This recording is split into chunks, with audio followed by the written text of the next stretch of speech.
My landlord doubled my rent and said, "Pay up or get out, it's a landlord's market." I left without a fight, but he didn't know I'd just bought the entire building and was now his boss. I was packing my kitchen when Frank barged in without knocking. Again. 10 years I'd lived in this apartment, never once late on rent, and this walking Napoleon complex still treated me like I was squatting in his childhood bedroom. "Just checking you're still on track to be out by Friday," he announced, running his finger along my countertop like he was conducting a white glove inspection. He wore the same smug expression he'd had 2 weeks ago when he'd slapped that notice on my door. "Actually," I said, carefully wrapping my grandmother's teacup in newspaper, "I'll be out tomorrow." Frank's eyebrows shot up. He hadn't expected compliance. He'd wanted a fight, something to justify the absurd rent hike. "Well, good," he stammered, clearly disappointed I wasn't begging to stay. "Market rates, you know, nothing personal." "Of course not," I replied, keeping my voice neutral. "Just business." He lingered, probably hoping I'd break down or show some sign that his power play had wounded me. Instead, I continued packing, humming softly to myself. My phone buzzed with a text from my lawyer. "Paperwork finalized. You're officially the owner. Congratulations." I smiled at Frank. "Was there something else you needed?" "No," he said, backing toward the door. "Just make sure you leave the keys." "Oh, I won't need to," I replied. "I'll be holding on to them. But I will need yours by the end of the week." His face scrunched in confusion. "What are you talking about?" I set down my teacup and looked him directly in the eyes. "Frank, I bought the building. As of today, I'm your landlord. We should probably talk about your employment status, don't you think?" The color drained from his face so fast I thought he might pass out on my freshly mopped floor. Updated. "Holy crap, guys, this blew up overnight." To everyone asking about Frank's face when I dropped the bomb, imagine a pufferfish suddenly deflating. And yes, I really did buy the whole building. The look on his face made every penny worth it. Have you ever had someone underestimate you? In the most satisfying way? You probably think this is about revenge, but it's more complicated than that. I've been living in this pre-war brownstone in Brooklyn Heights for a decade, watching as our neighborhood transformed from a place with corner bodegas and family-owned hardware stores to a parade of artisanal coffee shops and boutique fitness studios. When I first moved in, the rent was steep but manageable on my consulting salary. The building had character, creaky floors, temperamental radiators, and windows that stuck in humid weather. But it was home. The original owner was an elderly woman named Mrs. Abramowitz who actually lived in the building. She knew everyone's names, remembered their birthdays, and never raised the rent more than 2% a year. When she passed away 3 years ago, her children sold the building to some faceless property management company based in Delaware. That's when Frank appeared, Frank Russo, 40-something with slicked-back thinning hair and the personality of a parking ticket. He introduced himself as our property manager, but what he really meant was the guy who's going to make your lives miserable while extracting maximum profit. Within months, the charming quirks of our building became neglected problems. The washing machines in the basement broke down and were never fixed. The heating became erratic. Maintenance requests disappeared into the void. Meanwhile, I was quietly building my own empire. That consulting job? It had evolved into a successful investment firm specializing in urban real estate. I kept a low profile in the building, still wore my college sweatshirts to get the mail, still ordered cheap takeout on Fridays, still complained about the subway with neighbors. No one knew that the woman in 3B who sometimes forgot her umbrella was actually worth 8 figures. When the first eviction notices started appearing last year, I paid attention. The Johnsons, who had lived on the first floor for 15 years, suddenly couldn't afford the 70% rent increase. The elderly couple on my floor, who had been there since the 1970s, somehow violated a previously unenforced policy about storage. One by one, long-term residents were being pushed out, replaced by young professionals paying double or triple the previous rent. I started making calls, digging through property records, following the ownership trail of shell companies. When I discovered that the property management company was quietly putting the building up for sale to a developer who planned to convert it to luxury condos, I moved quickly. I created my own LLC, made an offer they couldn't refuse, and waited. The day after my offer was accepted, Frank slid an envelope under my door. My rent was doubling, effective in 30 days. "Market rate adjustments," the letter stated coldly. When I called to discuss, Frank was almost gleeful. "Pay up or get out," he said with a chuckle. "It's a landlord's market. I've got a waiting list of people who'll pay even more." So I agreed to leave and watched as Frank's victory dance began. Little did he know, I was about to change the music. 3 days after our confrontation in my kitchen, Frank stood in what was now my office, formerly the building's neglected community room. He was sweating despite the aggressive air conditioning. His right leg jiggled nervously as my assistant offered him water, which he declined with a grunt. You can't be serious, he said for the third time. This has to be some kind of joke. Smiled politely. I assure you it's not. Keystone Property Holdings has been acquired by Resilient Urban Development, my company. We've retained ownership of all properties, including this building. But you lived here, he sputtered. You complained about the water pressure. The water pressure is terrible, I agreed. That's actually first on my list of improvements. I slid a folder across the desk. About your position with us moving forward. Frank wiped his forehead with his sleeve. Look, I don't know what game you're playing, but I have a contract. Yes, you do. I've reviewed it thoroughly. You're employed, at will, and your performance has been, let's say, documented by the tenants. I opened the folder, revealing dozens of complaint emails, maintenance requests that were never addressed, and a particularly damning spreadsheet showing how he'd been skimming from the maintenance budget. Care to explain this discrepancy? His face flushed. Those repairs weren't necessary. I was being efficient with the budget. While coincidentally depositing similar amounts into your personal account? I raised an eyebrow. Frank, I'm not here to press charges. I'm giving you options. His eyes narrowed with suspicion. What kind of options? I leaned forward, resting my elbows on the desk. Option 1, you can leave. Today. No references, no severance, but also no investigation into the financial discrepancies I've found. He crossed his arms defensively. And option 2, you stay, but things change dramatically.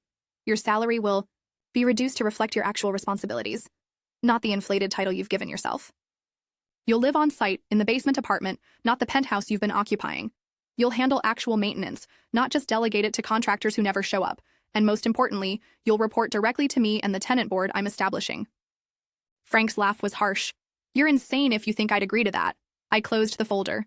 Then we go with option 1. You have until the end of the day to vacate the penthouse. He stood up, knocking his chair backward. You can't do this. Do you know who I am? Who I know in this city? I remained seated, my voice calm. Yes, actually. I've done quite thorough research on you, Frank, including your gambling debts at Atlantic City, the tax lien on your condo in Florida, and the 3 complaints of harassment filed by female tenants that were mysteriously settled out of court. I smiled. Do we need to continue this conversation, or would you like a box for your things? Frank's mouth opened and closed like a fish gasping for water. Finally, he snarled, You'll regret this, and stormed out, slamming the door hard enough to rattle the windows. My assistant poked her head in. Should I call security? I shook my head. No need. Frank's all bluster, but have someone keep an eye on him while he packs. True to form, Frank tried to take a few items that weren't his, including a building laptop and the expensive espresso machine from the penthouse that had been purchased with maintenance funds. Security stopped him at the door, and by 7 p.m., Frank Russo was officially no longer employed by Resilient Urban Development. His final act was to flip off the security camera in the lobby. Later that evening, I held my first tenant meeting in the newly renovated community room. 27 anxious faces stared back at me, people who'd been living in fear of their next rent hike or unexpected eviction. Some I knew well, like Mrs. Patel from 2A, who always shared her homemade samosas during Diwali, or the Rodriguez family from 4C, whose teenage son helped elderly residents with their groceries.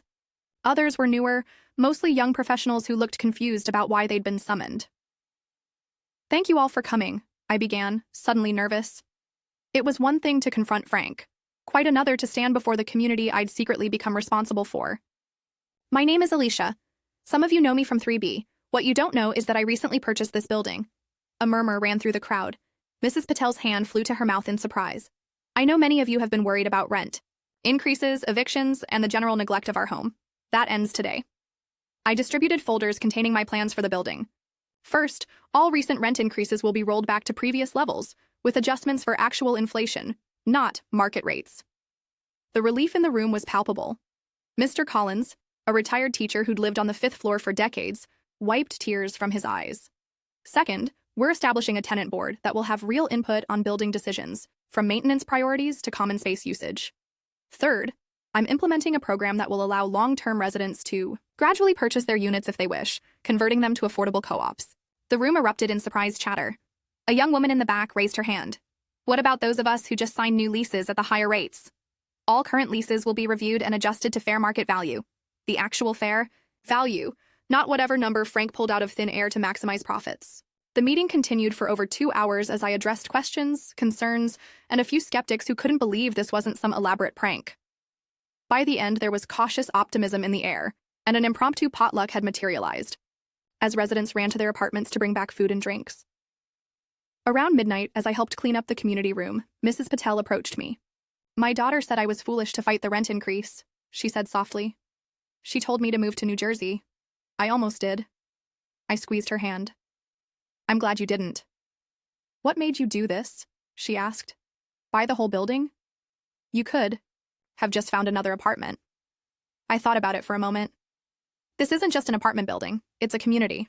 My community. Some things are worth protecting." She nodded, understanding in her eyes. "Frank tried to evict me last year. Said my cooking smells were violating some clause in my lease." "Well, your cooking smells are one of the best things about living here," I replied. "And Frank won't be bothering anyone anymore." Updated. Whoa, 5K comments and counting. So many of you asking what Frank did next. You won't believe it. Actually, you probably will. He tried to sue me. His lawyer dropped the case when I showed them the financial records, though. As for Mrs. Patel's samosas, yes, they're that good. And to the person who asked if I'm single, relevance. But also, yes, is buying a building to take down your jerk landlord an extreme dating flex? The weeks after Frank's departure were a whirlwind. I moved from my one-bedroom into the penthouse. Not because I wanted his space, but because it made the most sense for me to be on site during the transition. The first thing I did was have it deep cleaned. The second was to replace the ridiculously oversized hot tub on the terrace with a community garden space. I hired a reliable building manager named Gloria, a former tenant who'd been forced out 2 years earlier. She had property management experience and, more importantly, genuinely cared about the building and its residents. The maintenance issues that had piled up under Frank's regime were addressed one by one. The temperamental boiler was repaired, the washing machines replaced, the lobby restored to its former charm. Not everything went smoothly. 3 of the newer tenants who'd been paying premium rates were outraged when they learned their neighbors were paying significantly less for identical units. 1 threatened legal action until I showed him the clause in his lease that specifically mentioned equal rate protection, a standard clause Frank had conveniently never pointed out.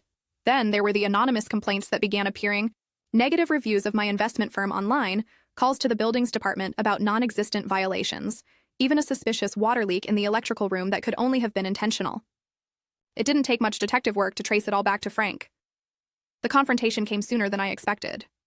About a month after taking over the building, I was leaving for a morning run when a black SUV pulled up to the curb. Frank emerged from the passenger side, accompanied by a man in an expensive suit. "We need to talk," Frank demanded, blocking my path. I checked my watch. "I have 5 minutes." The suit stepped forward, extending a business card. "Jason Keller, attorney. My client feels he was wrongfully terminated and is prepared to take legal action unless a settlement can be reached." I took the card, examining it briefly before tucking it into my pocket. "On what grounds?" Frank's face reddened. "You set me up. You pretended to be some nobody tenant, gathered information under false pretenses, and then used it against me." Couldn't help but laugh. "Frank, I never pretended to be anything. You assumed I was a nobody, because that's how you saw all the tenants. As for the information, your embezzlement, your harassment, your neglect, those were all your own choices." "It's not that simple," Mr. Keller interjected smoothly. "The manner in which this information was gathered could be considered entrapment." "That's not what entrapment means," I replied. "But I'm happy to discuss this further with your firm's partners. I believe Tom Hansen is still managing partner there. We serve on the Downtown Brooklyn Partnership Board together." The attorney's confident expression faltered slightly.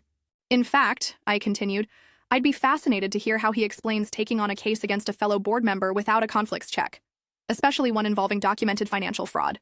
Mr. Keller cleared his throat. "Perhaps we should verify a few details before proceeding further." Frank looked between us in confusion. "What's happening? Are you taking the case or not?" "Mr. Russo, I believe we need to discuss the parameters of your situation in more detail." The attorney was already backing toward the car. "I'll be in touch, once I've reviewed the documentation more thoroughly." After they drove away, I continued my run with a smile. That was the last I heard from Mr. Keller, though not the last of Frank.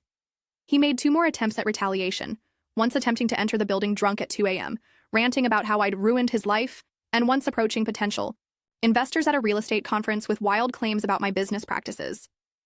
The first incident ended with a restraining order, the second with him being escorted out by security. 6 months later, the building was transformed. The tenant board was functioning smoothly, with quarterly meetings that actually addressed residents' concerns. 3 long-term tenants had entered the co-op program, making monthly contributions toward eventual ownership of their units.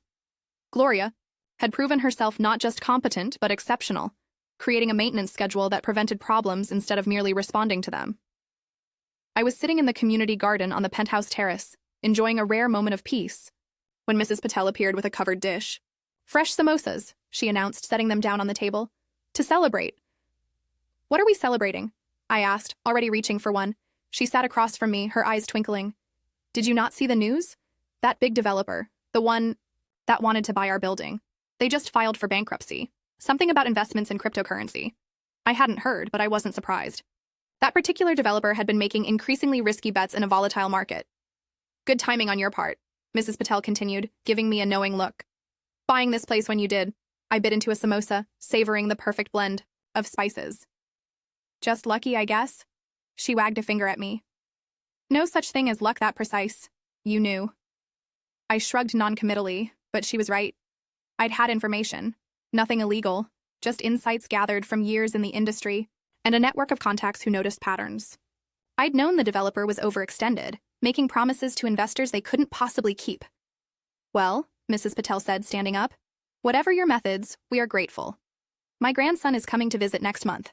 For the first time in years, I can tell him with certainty that I'll still be in this apartment when he arrives." After she left, I stayed in the garden, watching the sunset paint Brooklyn in shades of gold and pink. From this height, I could see the changing landscape of the neighborhood. New high-rises sprouting like steel and glass mushrooms, old landmarks disappearing under renovation tarps, the relentless march of progress that too often meant displacement. Couldn't save every building, couldn't protect every community from the Frank Russos of the world. But I had saved this one, and perhaps that was enough. The next morning, I received an email that made me smile.